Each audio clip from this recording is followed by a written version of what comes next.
Hello, hello, everyone. My name is Alicia Michelson, and I am the Artistic Director at Penn Art in Fish Creek, Wisconsin. I am thrilled to introduce our newest pair of time and space artists in residence, Emma McKay Ryan and Anna Schenker. Emma and Anna will spend 6 weeks in our studios experimenting, reflecting, and pursuing new projects and ideas. Today, we have the chance to get to know each of them through brief image presentations. First, we'll hear from Emma. Emma McKay Ryan is an artist who was born and raised in Nebraska and is now living and working in Metro Detroit. She earned her MFA in studio art with a minor in visual and material culture from the University of Notre Dame and is a studio manager for the print media department at Cranbrook Academy of Art. Her work critiques beauty standards amplified by social media, exaggerating imagery from influencers and advertisements. By combining figuration and abstraction, Emma examines how digital culture shapes self-perception and the eternalized scrutiny experienced by many young women. Take it away, Emma. Hi, thank you, Alicia, and thank you to the Peninsula School of Art for having me.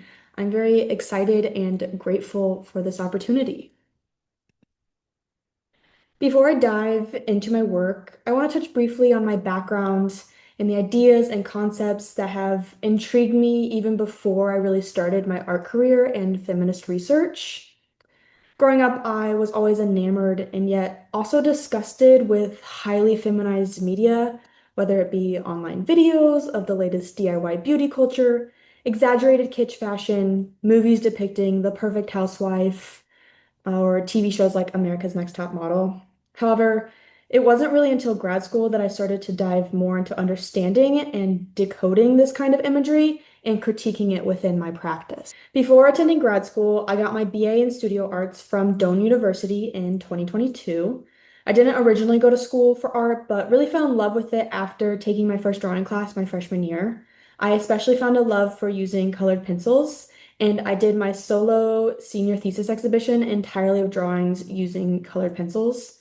It was really at Doane that I was able to grow my technical assets in drawing as a foundation to then grow the conceptual aspects from there. This drawing here was one of the 15 drawings in my undergrad thesis. It is titled Unearthed and is 11 by 14 inches. After undergrad, I went straight to grad school at the University of Notre Dame to get my MFA in studio arts, and I was really drawn to Notre Dame for their focus on art history and teaching.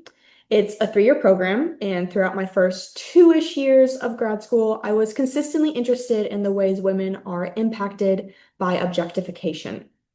In the beginning, I wanted to continue my use of colored pencils to strengthen my technical rendering skill set that I had acquired while at Doane, while exploring more concepts of the male gaze from a feminine perspective and dive deeper into the ways women are constantly put on display. This drawing here is titled Fitting. It is 38 by 50 inches, and I made it in my second semester of grad school. During this time, I was really looking at the work by Jenny Saville, Cindy Sherman, and Andrea Bowers, starting to work on a much larger scale while investigating the expanding space of the void as both a place of voyeurism and isolation. Up until the middle of my second year in grad school, I had consistently depended on using a single photograph as my main source for any one drawing. I would normally stage, light, and take the photographs myself.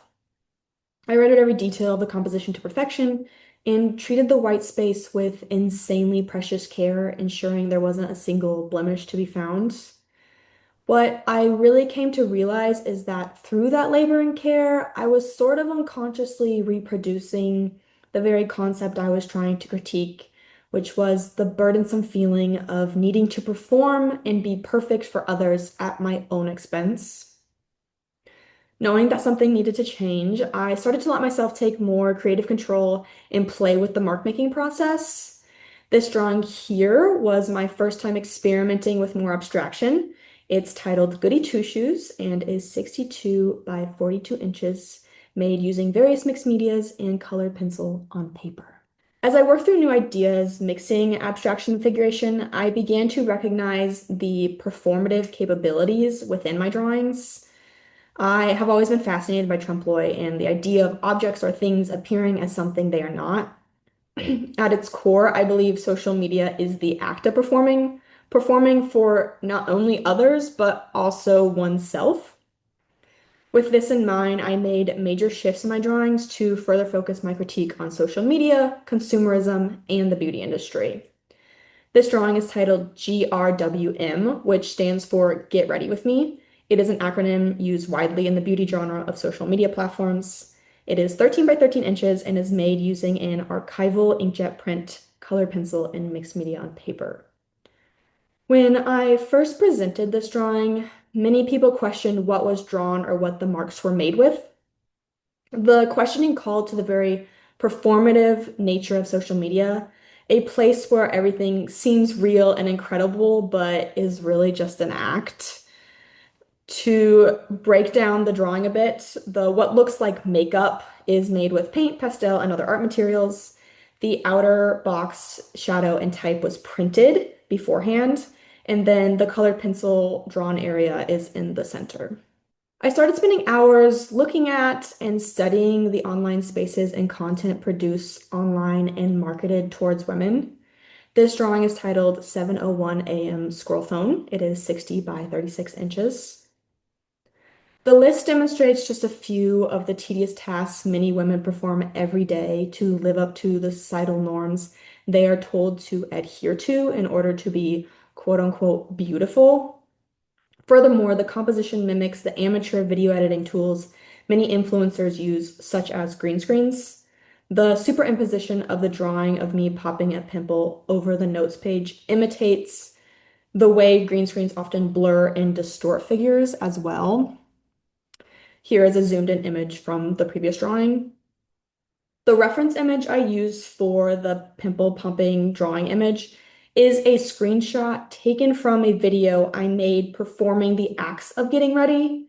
I was referencing similar videos I had seen over and over on social media platforms like TikTok and Instagram. This performative act critiques and questions the authenticity of the similar videos posted online through its reenactment. This piece is titled Botox Dupe, and just like the previous work, the reference image came from a screenshot from a video I made reenacting a similar video I'd seen online. A big part of digital platforms are the comments from other individuals. The comments section is a space that often fuels the insanity of a post or it breaks it down with hate and negativity. So this piece, I was really calling out and referencing the digital space through the commentary on the post in the drawing. How consumerism and marketing affects women is something I come back to again and again in my work. Even after doing hours of research on these topics, I find myself constantly trying to separate myself from what I actually want to what I maybe want only because I've been told to want it. In Girls' Night Out, I intentionally chose not to fill in the makeup products not only to avoid implicitly marketing the specific brands I used, but also to emphasize that there will always be another product ready to take its place. In the beauty industry, especially, brands market products as if they will transform your life in some revolutionary way when they inevitably fall short, which they always do because no product will fix everything in your life. They leave behind a sense of absence, one that encourages an ongoing cycle of consumption, of always searching for something new to fill the void. This past year, since graduating from grad school last May, I've been working at the Cranbrook Academy of Art as a studio manager for the print media department. And this February, we had a lithography workshop with Valperi Rimling from the Tamarind Institute, which was absolutely incredible.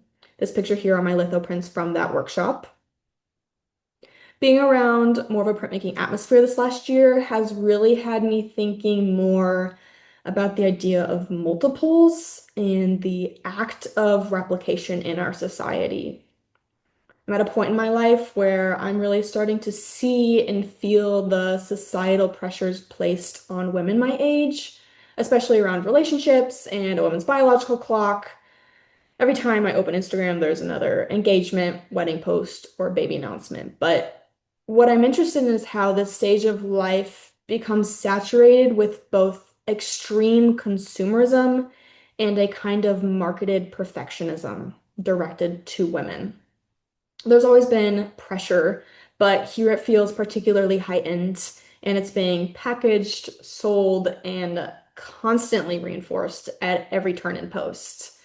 I'm excited to use my time here over the next 6 weeks to create, research, and think more deeply about these constructs. So, thank you for tuning in, and thank you to the Peninsula School of Art for having me. Thank you, Emma. Next, we'll hear from Anna. Anna Schenker creates rubbings, paintings, and sculptures that record direct interaction with her immediate surroundings. Through physical actions and systems for making, she uses touch as a tool to gain understanding and preserve a moment in time. These close investigations seek to slow down initial perception of environments and create space for wonder and play. Anna received her BS in Art and Psychology from Skidmore College and an MFA in Visual Art from Washington University in St. Louis, where she still lives and works.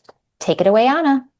Hi, everyone. I'm Anna Schenker, and I'm so excited to be spending the next couple of weeks here at Penn Art.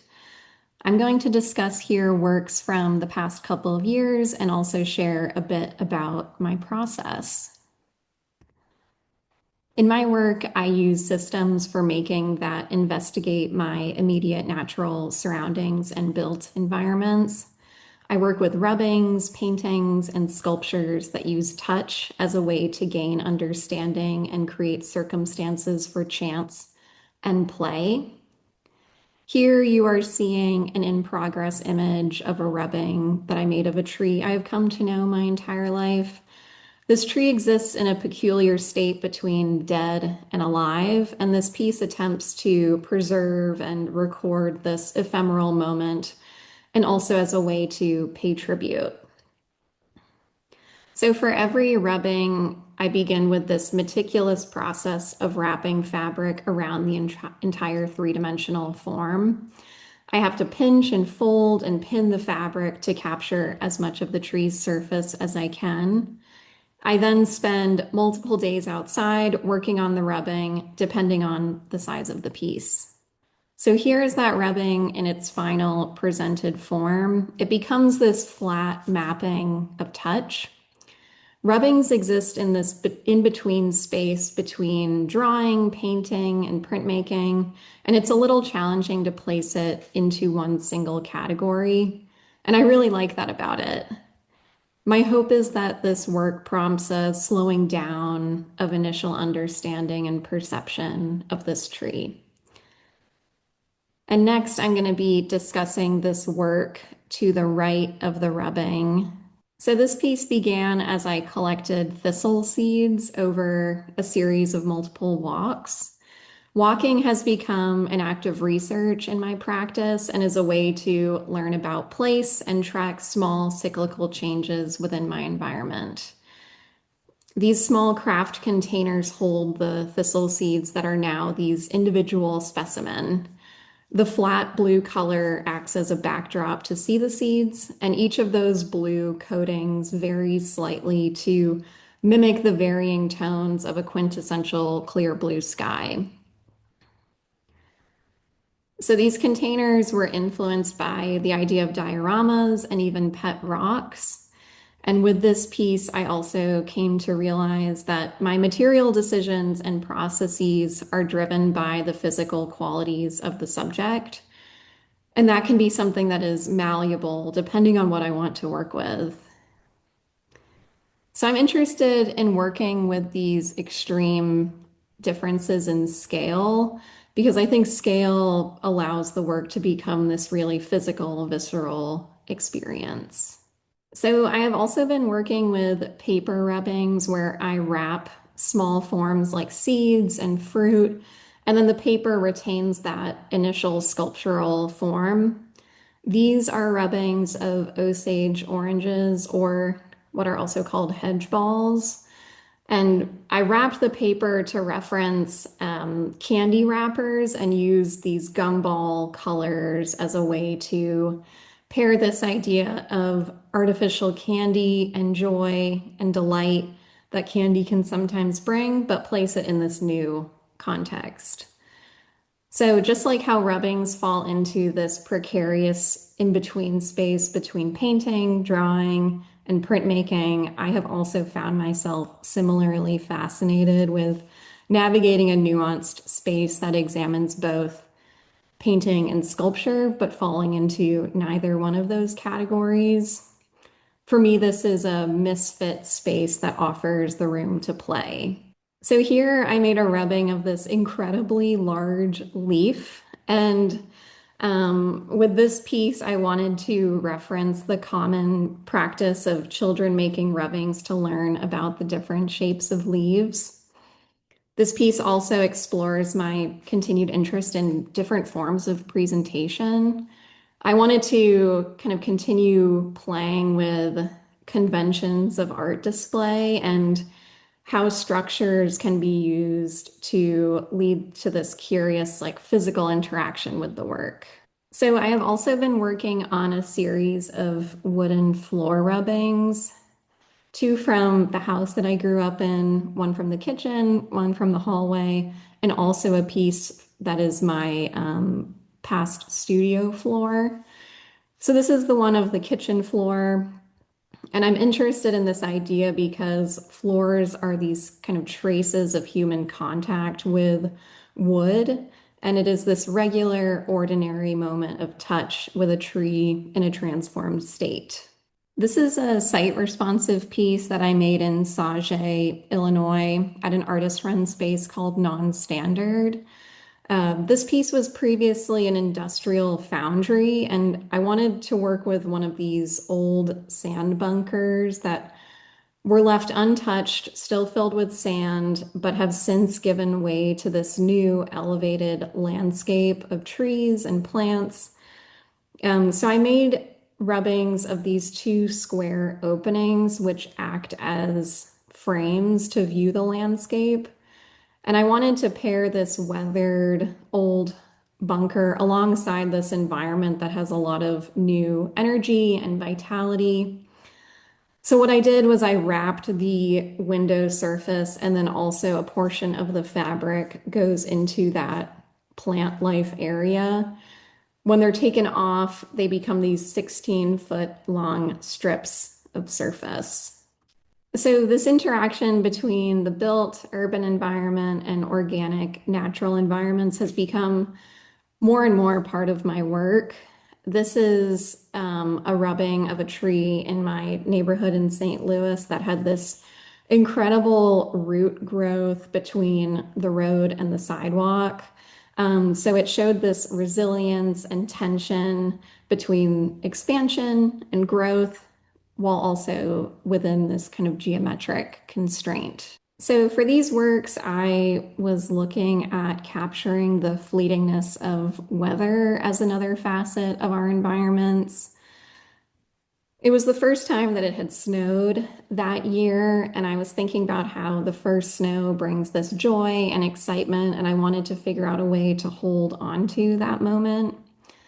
So I went out and I made a bunch of snowballs and then developed this painting system where I painted a band of orange and a band of blue on top of one another onto this fabric. Then I placed the snowballs on the band and let the melting of them become the mark that creates this painting.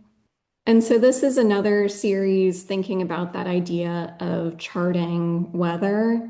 And I wanted to figure out a way here to capture weather that we oftentimes don't experience during the night.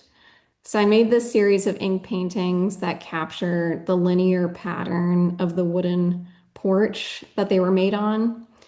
And depending on whether the temperature went below freezing or not in the night, the painting also captured the frost and the wind of that time span. So I'm excited to continue exploring these ideas while I'm here in Fish Creek and excited to start making some new works that are responsive to this landscape. Thank you. Thank you, Anna. Great to hear from both of you. For those of you tuning in from the area, please mark your calendars for our open studio event on May 19th, where you can take a rare look behind the scenes of our residency program, meet the artists in person, and even purchase available works. Thanks for tuning in.